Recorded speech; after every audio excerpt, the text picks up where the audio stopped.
कथा हमको समझा रही हैं। ब्रह्मा जी ने कहा कि ऐसे सृष्टि का निर्माण हुआ, फिर मरीचि, भृगु, अंगिरा, पुलह, पुलस्त, वशिष्ठ, क्रतु, अत्रि, दक्ष, नारद, कर्दम और धर्म को मैंने उत्पन्न किया। मेरे ही शरीर से ब्रह्मा जी बता रहे हैं कि मेरे दाएं अंग से मनु और बाएं अंग से शत्रुपा पैदा हुई। ये हम मनुष्यों के पहले माता पिता मनु शत्रुपा, उनके देह की मिलन से इस संसार में मैथुनी सृष्टि का जन्म हुआ। मैथुनी सृष्टि का अर्थ होता है स्त्री पुरुष की देह की मिलन से संतान का जन्म होना। तो मनु शत्रुपा की देह की मिलन से इस संसार में पहले ही 5 संतानें आई, उसमें से 3 बेटियां और 2 बेटे।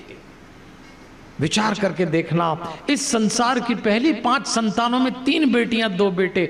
भगवान बेटियों को अधिक संख्या में देके एक बात कहता है, बेटियों की कन्या की भ्रूण हत्या कभी मत करना, मैं कन्या देके अतिरिक्त रूप से प्रसन्न होता हूं। ये पाप है, ये पाप है।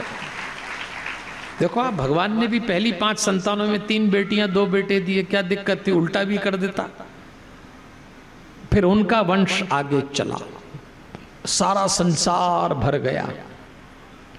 ब्रह्मा जी से नारद जी प्रश्न पूछ रहे हैं, तो नारद जी ने एक प्रश्न पूछा, एक बात बताइए पिताजी, सुना है भगवान शंकर की कुबेर देवता से मित्रता थी, वो कैसे हो गई?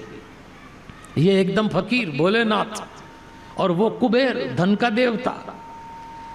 तब उन्होंने कथा सुनाना शुरू करी। देखो सुनो, एक बार की बात है, काम्पिल्य नगर में एक यज्ञदत्त नाम का ब्राह्मण रहता था। उसका पुत्र था गुणनिधि। अब देखिए, नाम तो गुणनिधि था, पर 1 नंबर का दुष्चरित्र था, दुराचारी, जुआ खेलता।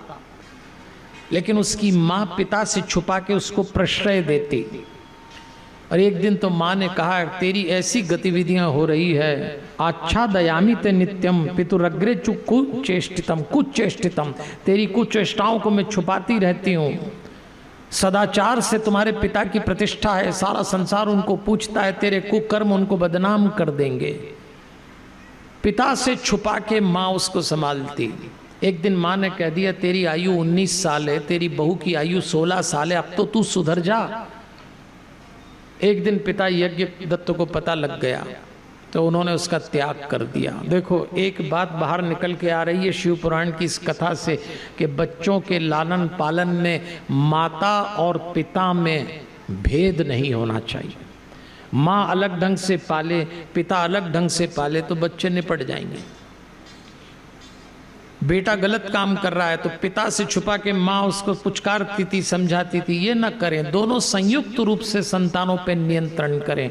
देखो, बच्चों में एक होती है पसंद, पसंद पे कंट्रोल नहीं किया तो बन जाएगी आदत, आदत पे कंट्रोल नहीं किया तो बन जाएगी रुचि, फिर लालन पालन बड़ा मुश्किल हो जाएगा।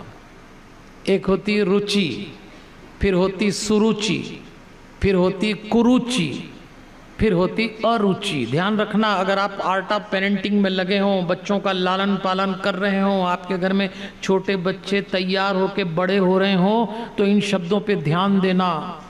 आपके बच्चे की पसंद माता पिता के संयुक्त निर्णय से तय हो। पिता मना कर दे, माँ धीरे से हाँ कर दे, माँ मना कर दे, पिता धीरे से, ये लंबे समय दिक्कत देंगे। क्योंकि वो जो उसकी पसंद है वो तो बच्चा है, उसकी आदत बन जाएगी, आदत उसकी रुचि बन जाएगी। अब रुचि को समझो आप, रुचि शरीर पे होती है, कुरुचि मन पे होती है। लेकिन जैसे आप मेडिटेशन करते हैं और आत्मा पे पहुंचते हैं, वो अरुचि बन जाती है। अरुचि का मतलब ऐसा नहीं उदासी, अरुचि का मतलब आपको इस बात का भान हो जाता है कि ये सही है, ये गलत है। ये बच्चों को सिखाने के लिए बच्चों के साथ आप सब भी रात को सोने के पहले और उठने के बाद मेडिटेशन जरूर करिए। यही हनुमान चालीसा का, और कुछ न कर सको तो हनुमान चालीसा तो याद है बच्चों को, इतना तो किया जाना चाहिए। पिताजी ने गुण निधि का त्याग कर दिया, छोड़ दिया उसको। अब पिताजी ने भी अति करी, बच्चों को यूं छोड़ा भी नहीं जा सकता। ये कोई कोर्ट कचहरी थोड़ी है कि एक फैसला सुना दिया। माँ बाप न्यायाधीश नहीं हो सकते, माँ बाप माता पिता हैं। गलती करेंगी संतानें, आपको बार बार अवसर दे के लगातार मेहनत करके सुधारना पड़ेगा, लगातार मेहनत करके।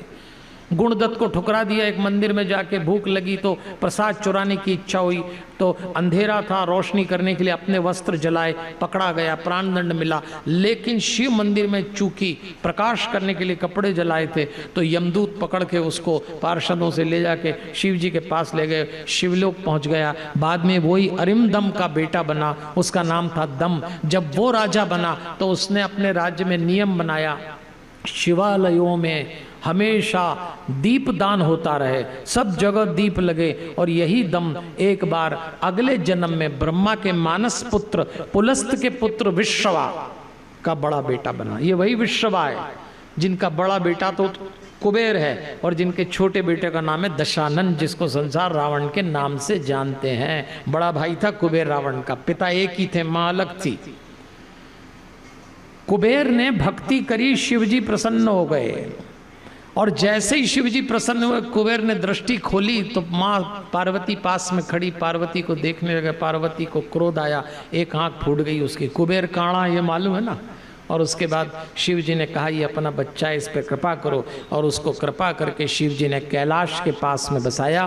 तभी पार्वती जी ने कहा तुमने मुझे देखकर, मेरे सौंदर्य को देखकर मेरे पुत्र हो, लेकिन ईर्ष्या की तो आज से तुम्हारा नाम कुबेर होगा। अब देखो, बैरागी शिव जी के कैलाश के पास में धनाढ्य कुबेर की बस्ती बनी। शिव पुराण हमको एक बात समझाना चाहता है, जब तुम्हारे पास अथाह संपत्ति हो तो उतना ही बैराग भी जगाना। और बैराग कैसे? राग जग गया तो संपत्ति में विलास आएगा, वैराग जग गया तो संपत्ति सेवा के काम में आएगी। ये जो महिम जैन साहब जो हमारे नारायण सेवा संस्थान की बात करते हैं, ये क्या है? वही है, धन को वैराग से जोड़ो ताकि थोड़ा त्याग करो, दान करो, शुभ कार्य में दो।